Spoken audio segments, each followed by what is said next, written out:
कहीं ना कहीं 1900 में बात रहती है, किसी को दबाया जाए तो आप उसके खिलाफ खड़े होते हैं। आज चाहे वो जेएनयू हो, एचसी हो, तमाम छात्र आंदोलनों में हमला हुआ पूरे देश में। रोहित में हमला गई। आज कुछ लोग कहते हैं उसकी हत्या कर दी, कुछ लोग कहते हैं उन्होंने आत्महत्या कर ली, और कुछ लोग तरह तरह की बातें करते हैं। मेरा ये कुछ छोटे सवाल इस सरकार से और तमाम उन लोगों से जो कहते हैं रोहित वेमुला ने सुसाइड की थी, कि जो खत जो बंगाल दत्तात्रेय ने लिखे थे रोहित के नाम, जो उन्होंने एमएचआरडी के नाम लिखे थे, वो खत असल में खत नहीं, रोहित का डेथ वारंट था। उसमें साफ साफ लिखा गया था कि रोहित कास्टिस्ट है, रोहित देशद्रोही है, रोहित को पकड़ो, रोहित को जेल में डालो। उसमें साफ साफ लिखा गया था। जिस तरह आवाज उठाने के बाद वहां पे रोहित वेमुला को बाहर निकाला गया यूनिवर्सिटी से, उसी तरह जेएनयू में हुआ। उमर को देशद्रोही कहा गया, कन्हैया को देशद्रोही कहा गया, रामानागो को देशद्रोही कहा गया। ये हर छात्र को देशद्रोही कहेंगे जो कि गरीबों की बात करता है, जो कि पिछड़ों की बात करता है। आज तमाम ये सेना के लोग यहां खड़े हैं, सवाल इनको भी पूछना चाहिए। आज इनके भी एक साथी ने सवाल पूछा कि मैं खाना अच्छा नहीं मिलता है। साथियों, हम कहते हैं आप भी सवाल करो कि आपके डीजीपी से लेकर पुलिस के सिपाही तक को एक तरह खाना क्यों नहीं मिलता? क्यों आपके खाने में हायरार्की है?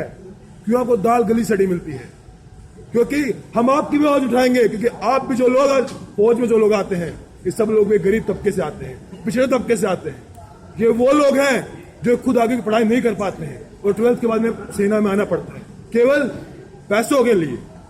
आज हर डिबेट इस देश में सेना के नाम पे बंद कर दी गई है। कश्मीर में वहां के मुसलमानों के राइट्स की बात करो, ह्यूमन राइट्स की बात करो, वहां पे आप एफएसपी की बात करो, या यहाँ पे जेएनयू में, एचसीयू में आप छात्रों के हकों की बात करो। सब लोग एक शब्द बोलते हैं, आर्मी, सोल्जर। हम कहते हैं इतनी आर्मी की दुहाई देने वाले आर्मी की हालात की बात क्यों नहीं करते? जिस तरह आर्मी को इस देश में बेचा जा रहा है, आर्मी के नाम को, आर्मी के नाम पे तमाम लोग वोट बटोरते हैं, लेकिन जब एक सिपाही आवाज उठाता अपने हक के लिए, उसे पागल बोल दिया जाता है। यही देश की सच्चाई है। जब एक सिपाही कहता मुझे खाना ठीक नहीं मिलता, उसको दौड़बाज ये लोग बोल देते हैं। यही देश की सच्चाई है। साथियों, हो सकता है कि आपके देश के मॉडल में सिर्फ कुछ एनसीआर में आने वाले लोग आते हैं, हो सकता है कि आपके देश के मॉडल में कुछ मेट्रोपॉलिटन सिटी में रहने वाले लोग हों, लेकिन हमारे देश में वो तमाम लोग आएंगे जो कश्मीर में मरते हैं फौज के हाथ। वो लोग आएंगे जिसको आप नक्सली बताकर झारखंड के जंगलों में मारते हैं। वो दलित आएंगे जिनको आप रोज पहले मारते हैं, उनकी फिर बहनों का बलात्कार करते हैं, उसके बाद आप केस भी रजिस्टर नहीं करते हैं। तो साथियों, आज सरकार, आप किसी भी स्टेट की बात लीजिए, उत्तर प्रदेश हो, हरियाणा हो, मध्य प्रदेश हो, या तमाम देश में जितने स्टेट है, वहां एक पैटर्न है। पहले संघ आएगा, बोलेगा कि दलित सब हम भाई हैं, हिंदू सब, सारे हिंदू एक साथ आओ। लेकिन जब दलित अपने हक की मांग करता है तब उसका क्या सलूक होता है, आज वो दिन उसका उदाहरण देता है। रोहित वेमुला ने जब हक की बात की, उसको निकाल दिया, उसको मारा गया, फिर निकाल दिया गया। उसी की तर्ज पे जेएनयू में नजीब को मारा गया, और नजीब गायब है, 100 दिन हो चुके हैं। और जिन लोगों ने नजीब को मारा था, आज वो लोग खुलेआम घूम रहे हैं। लेकिन जब कुछ छात्रों ने जेएनयू में सामाजिक न्याय की बात की, वाइवा के नंबर कम करने की बात की, उनको 24 घंटे के अंदर यूनिवर्सिटी से बाहर का रास्ता दिखा दिया गया। ये सच्चाई है इस देश की। क्योंकि कहीं ना कहीं तमाम यूनिवर्सिटी जितने वीसी बैठे हैं, ये इस थाने में जो डीसीपी बैठा है, ये कहीं ना कहीं दलाली करते हैं इस संघ की, इस मोदी की, इस मोहन भागवत की। किसी की लॉयल्टी नहीं है देश के संविधान से, सबकी लॉयल्टी है अपने पर्सनल एजेंडा से कि हमें क्या फायदा होगा।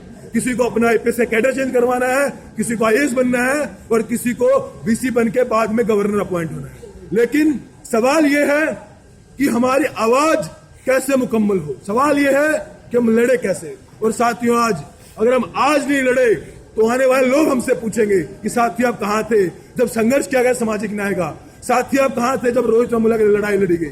और उमर ने एक बात बहुत अच्छी बात कही। उमर ने कहा रोहित तब नहीं मरेगा जब तक हम संघर्ष करेंगे, रोहित उस दिन मर जाएगा जिस दिन हमारे संघर्ष मर जाएंगे। और हमें जरूरत है कि हम संघर्षों को आगे जिंदा रखें और सरकार को कहें, देखिए साहब, हो सकता है आपका सीना 56 इंच का हो सकता हम छात्रों का सीना केवल 36 इंच का हो, लेकिन एक दिन हमारे मजबूत आंदोलन आपको गिरा के दिखाएंगे, आपके सीने को चीर के दिखाएंगे। ताइशाना जो रवैया है, वे साथियों आज लड़ना होगा, क्योंकि आज फी हाइक से लेकर तमाम मुद्दे देश में है।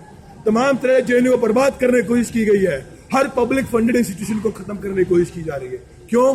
क्योंकि बाहर से जितने भी यूनिवर्सिटीज आएंगे, वहां का फीस स्ट्रक्चर कुछ ऐसा होगा कि वहां पे गरीब तबके का, मुसलमान तबके का, पिछड़े तबके का या कहिए कोई भी छात्र जो वंचित है वो पढ़ ही नहीं पाएगा, क्योंकि फीस कितने होगी, 1 लाख रुपए, 2 लाख रुपए। मैं खुद उसका उदाहरण हूं, मैं खुद एमआरआई से पढ़ा हुआ हूं, मुझे पता है कैसे मेरे पिताजी ने मेरी फीस भरी, मुझे पता है कैसे मैंने लोन उठाने पड़े फीस के लिए, और मुझे पता है कि आज इस फीस का मेरे ऊपर क्या दबाव है, वो मुझे पता है। तो नोम चॉम्स्की भी एक बात बोलते हैं कि जब तक आप मानसिक रूप से आजाद नहीं हो आप विरोध नहीं कर सकते। तो हमें आजाद होना पड़ेगा और इस आजादी के लिए लड़ना पड़ेगा। आज हम रोहित के लिए लड़े हैं, हमें तमाम उस देश के व्यक्ति के लिए लड़ना पड़ेगा जो कि आज वंचित है।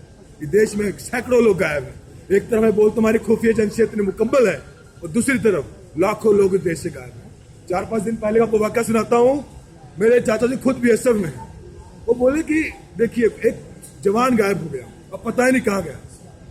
जब इस देश से जवान गायब होते हैं फिर आप कहते हैं हम देश के मॉडल को सवाल क्यों ना उठाएं, क्यों ना उठाएं? जब लोग गायब होंगे, लोगों को मारा जाएगा, लोगों को इंसाफ नहीं मिलेगा, आवाज क्यों नहीं उठाएगी? मैं तो कहता हूं पूरी सेना आवाज उठाए। पहली आवाज ये उठाए कि आपके डीआईजी से लेकर सिपाही तक को एक खाना मिले। दूसरी आवाज ये उठाए कि सबको मुकम्मल रहने की जगह मिले, साथ में सबको कंबल मिले सोने के लिए। हम चाहते हैं हर वंचित को हक मिले। हमारी लड़ाई आपसे नहीं है, हमारी लड़ाई मोदी से भी नहीं है, पर हमारी लड़ाई उस विचारधारा से है। वो लड़ाई जो गरीबों को गरीब रखना चाहती है, पिछड़ों को पिछड़ा रखना चाहती है, वो मुसलमानों को मारना चाहती है। आज भी जब यूपी में दंगे हुए थे, मुजफ्फरनगर दंगे, उनके दोषियों को आज यूपी में टिकट दे दिया गया है भाजपा के द्वारा। तमाम दंगाइयां साथ आगे मिल गए हैं और मैं ये नहीं कहूंगा कि केवल भाजपा ही दंगे करवाती है, बाकी और लोग नहीं कराते। तमाम सत्ताधारी लोग जो देश में आज तक रहे हैं उन सब ने जो समाज का हाल किया है उसमें आज तक का एक सत्ताधारी दल उसके लिए रिस्पॉन्सिबल है और हम उन सबको अकाउंटेबल ठहराना पड़ेगा। तो साथियों, अंत में एक बात कहूंगा, आज लड़ना हमें और हमारे संघर्ष चलने चाहिए निरंतर, तब तक इस देश में एक भी गरीब की आवाज दबी हुई है, एक भी दलित की आवाज दबी हुई है। इसी के साथ अपनी बात को विराम लगाऊंगा। आपको पूरा धन्यवाद। इंक्लाब। All of our speakers are on.